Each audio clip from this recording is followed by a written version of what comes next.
pessoa lá, que vocês já conhecem, mas acho que aqui não tem ninguém que não me conheça. Eu vou tratar de um tema que ultimamente eu tenho abordado em alguns projetos, né? Projetos de iniciação científica, projeto de pesquisa. Foi o último tema que eu apresentei no evento que aconteceu recentemente no GELM, né, no Grupo de Estudos do Nordeste, e é um tema bastante atual. Eu vou dar aqui umas dicas para, principalmente quem quer começar a fazer pesquisa, quem ainda está sem tema.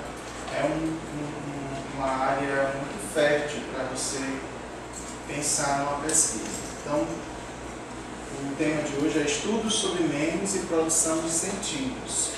A proposta que eu vou apresentar para vocês é uma proposta que eu venho pesquisando juntamente com outras pessoas, né? Nós temos a Iris Lane, que está fazendo um projeto do PIBIC comigo, que está abordando também, vou mostrar um pouquinho da pesquisa que ele está desenvolvendo.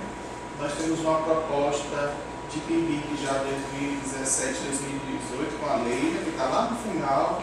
Eu não podia faltar, senão ela pegava falta e ainda levava chegou tarde.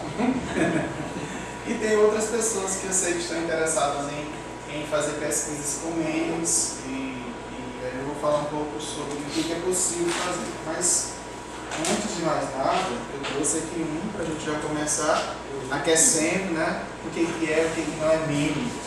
Então, com o próprio título da nossa fala de hoje, eu produzi 2 memes num site que é bem, que está disponível para qualquer pessoa desenvolver o seu próprio meme, e nós temos aí 2 figuras. E é isso que eu estou chamando de meme, é isso que nós vamos analisar hoje, vamos estudar um pouco sobre isso na tarde de hoje. Então nós temos aí um meme com um sumo e um meme com um garotinho de um seriado, 3 é demais. Estudos sobre memes e produção de sentidos. Então, onde é que tudo começou nessa pesquisa? Onde é que tudo começa nessa pesquisa sobre memes? Tudo começa na definição que é dada nesse livro, O Gênio Egoísta, de Dawkins. E ele é zoólogo, ele tem uma proposta baseada na teoria darwinista, né, vocês não vou fazer uma exposição aqui sobre darwinismo, mas vocês devem lembrar, né, da escola, a teoria da evolução, que ele teoriza que os genes, eles são egoístas no sentido que eles procuram se reproduzir, procuram ser copiados o tempo todo. Então, a cor do seu cabelo, por exemplo, é a cor natural do seu cabelo, não a cor que você pintou, é uma carga genética, é algo genético que vai sendo passado de geração a geração. Alguns genes eles acabam sumindo praticamente, eles acabam sendo substituídos, acabam se modificando. E aí nós temos a evolução da própria humanidade. Nós temos, naquele quadro da evolução humana, nós temos do macaco ao homem, né? O macaco, né, que estava caminhando 4 patas e de repente está ereto. Aquilo ali é uma evolução genética. A biologia trata muito bem sobre isso. E nesse livro ele fala sobre essa característica principal do meme. Veja que é de 1976. E esse é um dos grandes clássicos, né, entre os biólogos para falar sobre a teoria da evolução. Ele explica muito bem com essa tese. Mas aqui está se falando de memes, né, de uma característica genética que se confunde muito com genes. E aí eu vou falar um pouco sobre a diferença. Vocês devem lembrar que nós tivemos aqui também um colóquio, que foi até virtual, onde nós questionamos isso, inclusive com o pesquisador, com o Vicente. Ele falou, e nós dialogamos aqui, sobre considerar o que a gente está considerando meme, o que é meme. E ele falou sobre essa teoria. Ele estava falando que considerava meme isso que o próprio Dawkins fala sobre a questão de copiar, reproduzir uma informação. Então ele diz assim, de repente, se você usa um óculos, hoje esse óculos ele é igual de uma outra pessoa, não foi você que inventou o fato de usar óculos, você acaba reproduzindo alguns conceitos, algumas características sociais. O fato de nós usarmos roupa e não andarmos pelados, o fato de você amarrar o cabelo para trás e dar o nome disso de rabo de cavalo, uma série de outros fatores sociais, culturais, são bem parecidos com o que a gente via reproduzindo entre os genes, só que não são elementos fisiológicos, não são biológicos, são culturais. É isso, é essa a primeira diferença entre meme, o que é meme e o que é gene, né? Então nós vamos falar um pouco sobre isso. Eu trouxe até aqui mais um meme, né? Eu estou sempre mostrando o que a gente está chamando de meme, diferença entre um. Então, você já ouviu falar em mimética? A mimética é a ciência que estuda os memes. A partir desse conceito dado lá no livro Gênio Egoísta.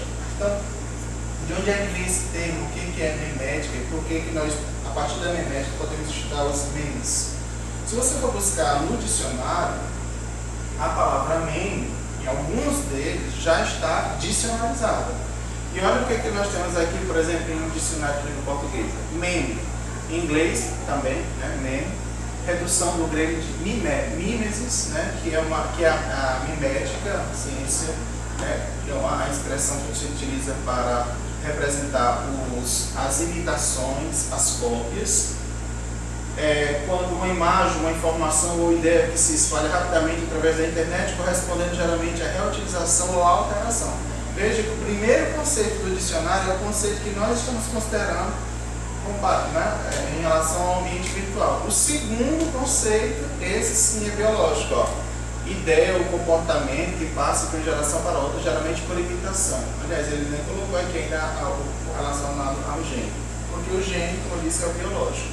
Então nós temos dois conceitos que eles estão mais relacionados aos memes, como imitação na internet, comportamento, ideias, do que propriamente ao gene. Mas vamos explicar mais um pouco sobre o que é isso. Olha o que ele colocou lá em cima. Quando morremos, há duas coisas que podemos deixar para trás: os genes e os memes. Então ele já fazia a distinção entre os dois termos. Lá no livro Gênio Egoísta, ele define meme como uma unidade de transmissão cultural e de difusão da informação fundamentada na imitação, que é a forma básica de aprendizado social geradora de padrões de comportamento. Vocês já notaram que as pessoas de uma mesma família elas têm alguns traços que são, na verdade, a imitação de um determinado comportamento? Por exemplo, na minha família, da mesma família da Lívia, a Lívia é minha prima, para quem não sabe.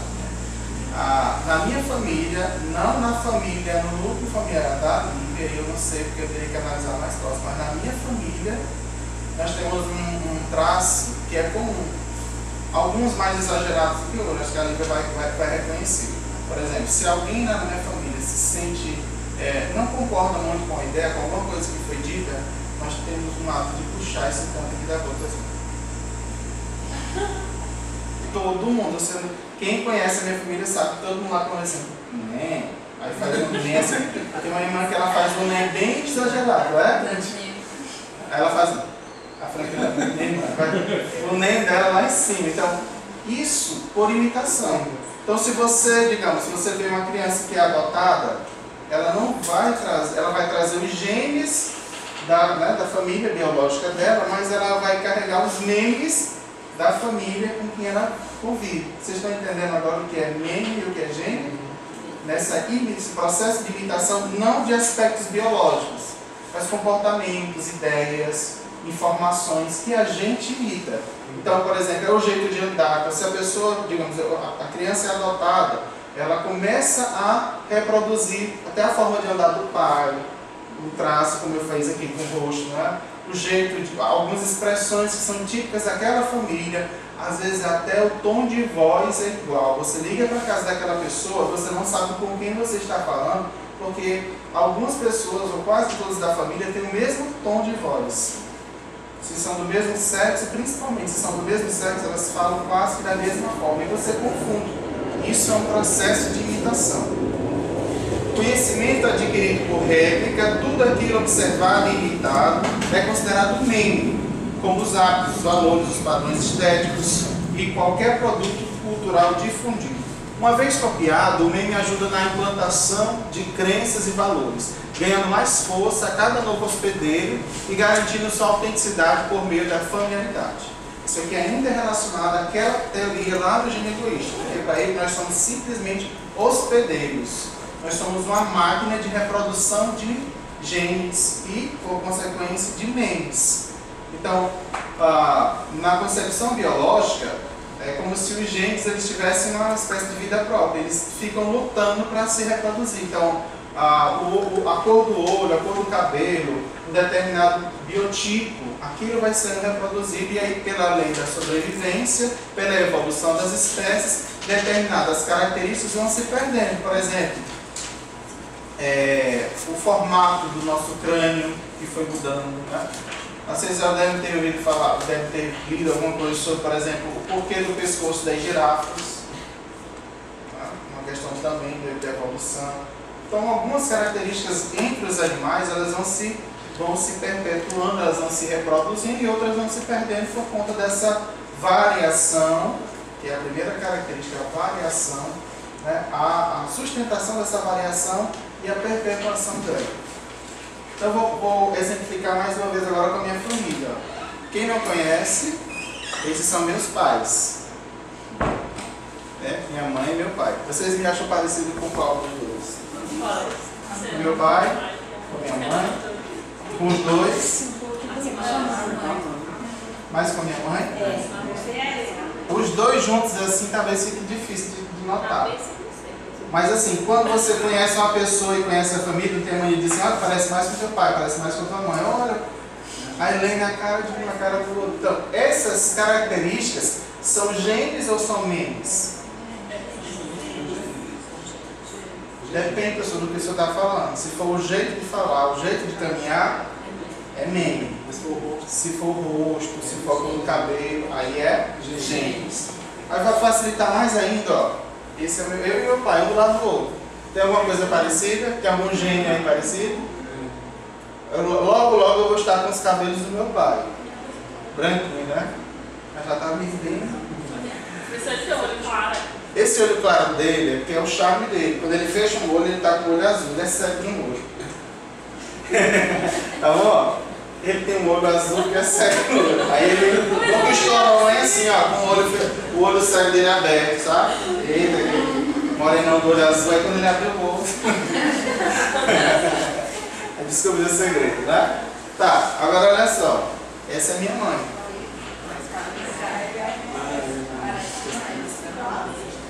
Muita gente diz que eu pareço mais com a minha mãe. Eu também concordo, eu pareço mais com a minha mãe. Juntando assim, né, os dois. Agora, tem ainda alguma coisinha aí, tem alguma coisa aí que não está igual. Tem uma coisa aí que é do meu pai. A mamãe sempre disse, se não fosse isso, era a minha cópia. O nariz. Minha gente, esse nariz. É o nariz do meu pai. Olha só essas duas criaturas aí. Essa é minha filha e esse sou eu com 1 ano de idade. Aí já acabou de dizer aqui, a Helena do professor. Tá? Então, esses são genes. Mas eu também posso ter memes incorporados, né? na forma de falar, na forma de se expressar. Olha aí os... Opa! Meu pai.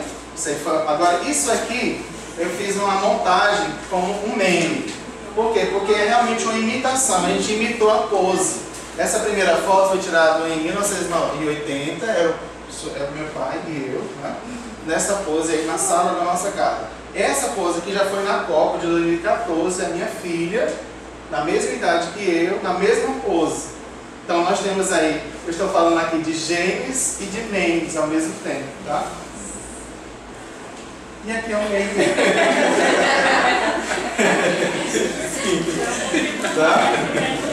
Esse é um meme, tá? Né, gente? É um pouco mais velha, ficar mais bicho. Aí vai ficar bem mais parecido esse nariz de bolota, tá?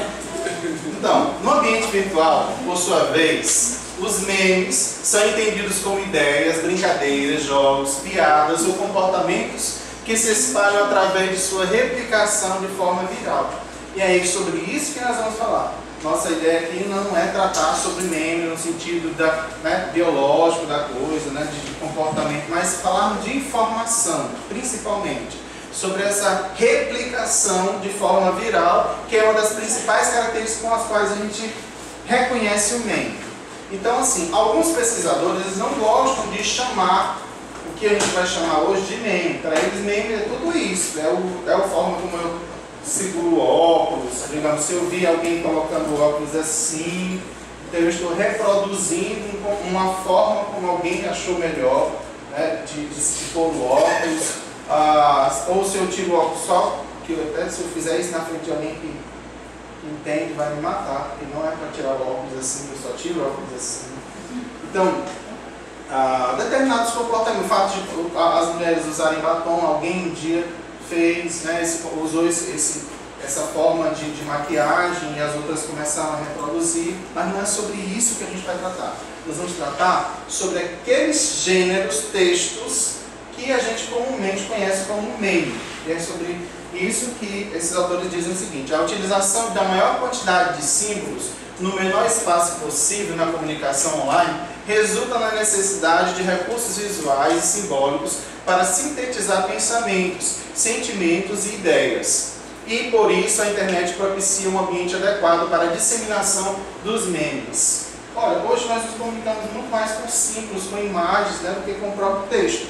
Nós tentamos enxugar, nós tentamos fazer com que a velocidade das informações seja reproduzida assim, de forma mais instantânea. Então nós temos exatamente um lugar mais fértil para que esses memes possam surgir.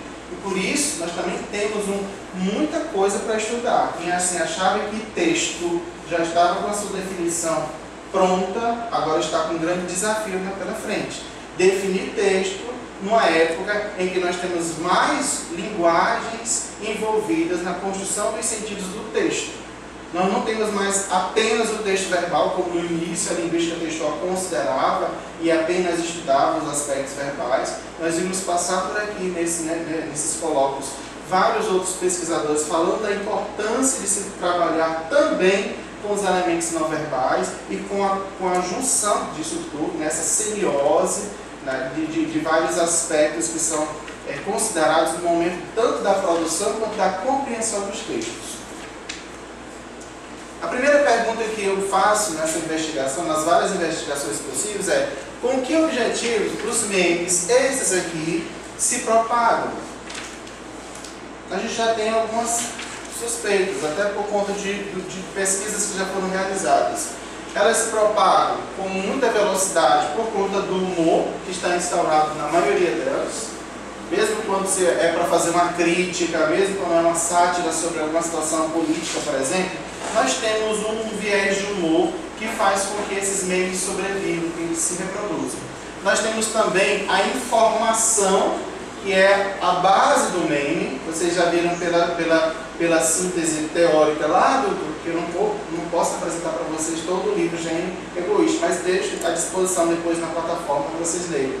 É a partir da informação, a base da informação, que o meme começa a se reproduzir. E a questão da visibilidade, porque os usuários da língua, os internautas principalmente, as pessoas que interagem no ambiente online, no ambiente virtual, elas procuram muitas vezes, ao utilizar memes, procuram ter visibilidade. Elas querem curtidas, elas querem propagar um determinado ponto de vista e por isso elas fazem o uso dos memes. Então, quando muitas pessoas começaram a postar esse tipo de meme, um dos primeiros que foi esse, né, bem rudimentar, mas até hoje sobrevive, e aquele outro mais moderno, com mais espécie de colagem, você tem uma imagem e um texto verbal, eles estão querendo ter também visibilidade. Então, mais perguntas. Como é que surgem os memes no ambiente virtual? Como surgiram, como surgem, como eles renascem, como eles morrem também, alguns morrem no ambiente virtual. É possível elaborar uma classificação para os memes? Esse é o nosso desafio, né, Leila? Essa é a nossa proposta de pedir. É claro que nós vamos fazer uma coisa no nível de uma tese, nem de uma dissertação de mestrado, mas nós podemos, delimitando o nosso objeto de pesquisa, fazer uma classificação. Existe classificação de memes? Existe. Já existem algumas propostas, tem muita coisa já produzida, mas como vocês sabem que na teoria de gêneros, os gêneros não estão estabilizados, eles estão o tempo todo se modificando, se reformulando, a gente precisa também provocar mais pesquisas a respeito daquilo que já está afirmado, a partir do que já foi feito, e agora tentar descobrir novos olhares a respeito daquele objeto, que no caso são os memes. Que categorias podem ser utilizadas no momento dessa classificação ou das várias análises que podem ser feitas partindo-se dos memes? Que estratégias textuais podem ser reconhecidas na elaboração dos sentidos dos memes? E aí a linguística textual entra aqui para dar várias ferramentas de análise, várias estratégias. Que estudos já foram realizados? Gente, tem muita coisa que já foi realizada, mas ainda tem muita coisa para ser feita. Então, quem está sem ideia do que pesquisar, está aí uma sugestão para vocês na tarde de hoje. Vou apresentar já aqui uma pesquisa, tá?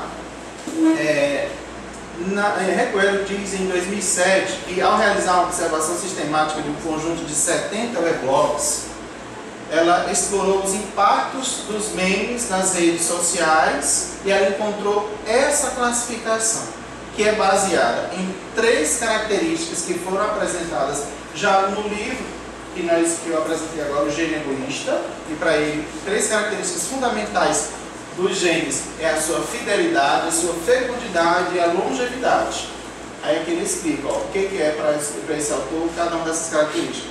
A longevidade é a capacidade do meme de permanecer no tempo.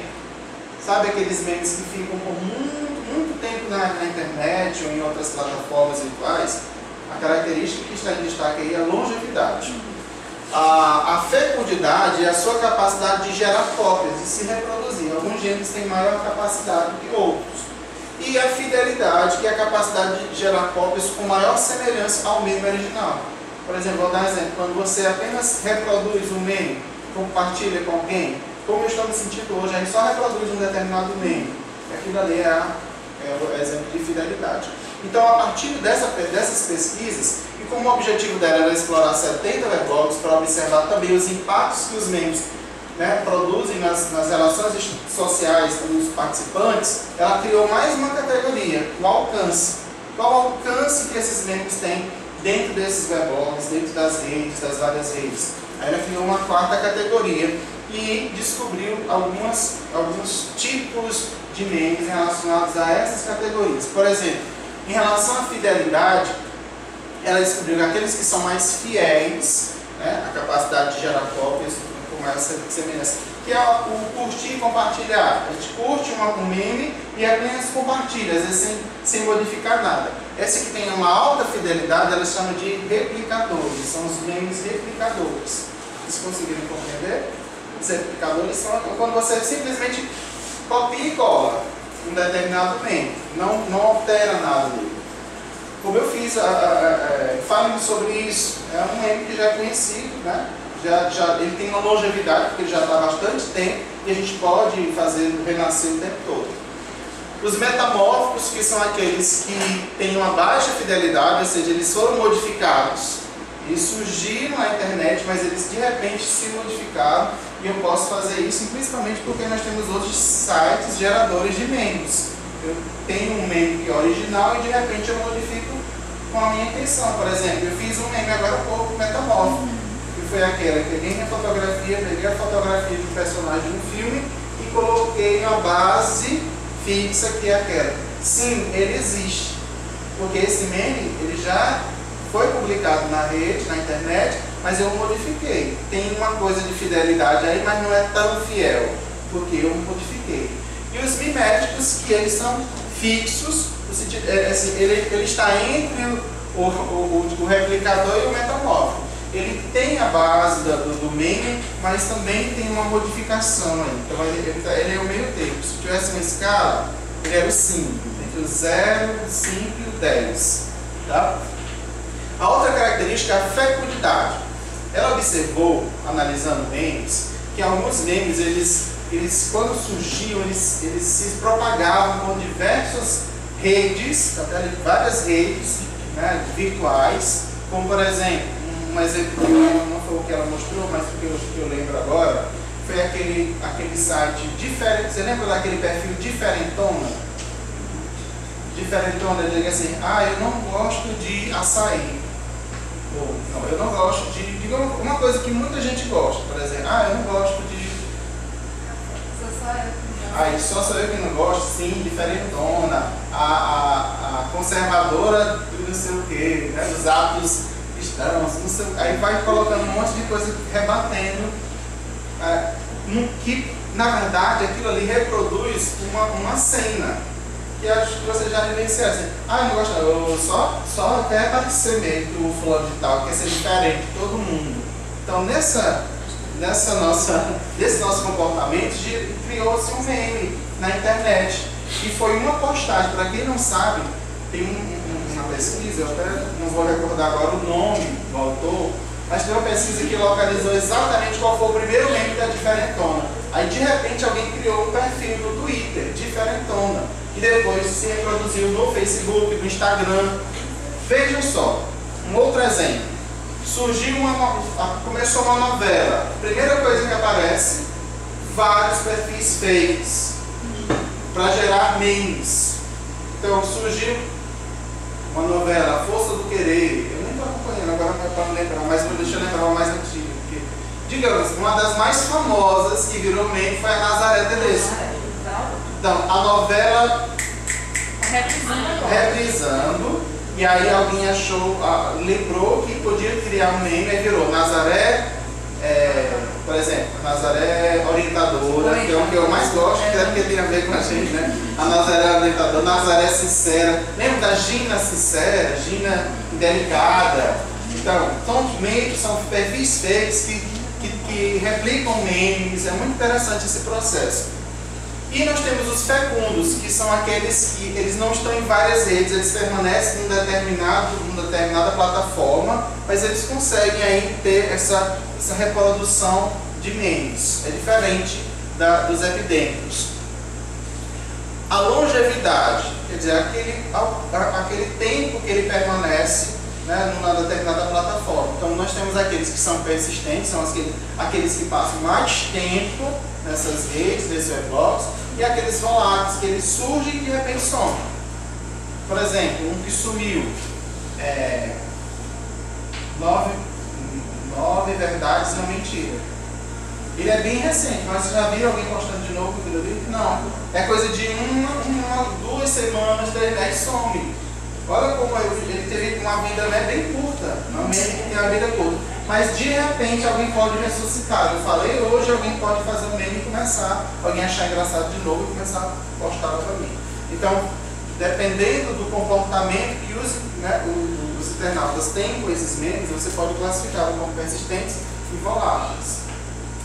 E aí vem a diferença da pesquisa dela, que foi o acréscimo desse elemento. Claro que todas essas outras classificações que ela encontrou já foi uma grande contribuição da pesquisadora. Mas nós temos também essa outra, que é o alcance, que foi o objetivo, um dos maiores objetivos da pesquisa, que é de tratar, né, as relações que ela chama de nós, os nós entre essas relações sociais que foram estudadas.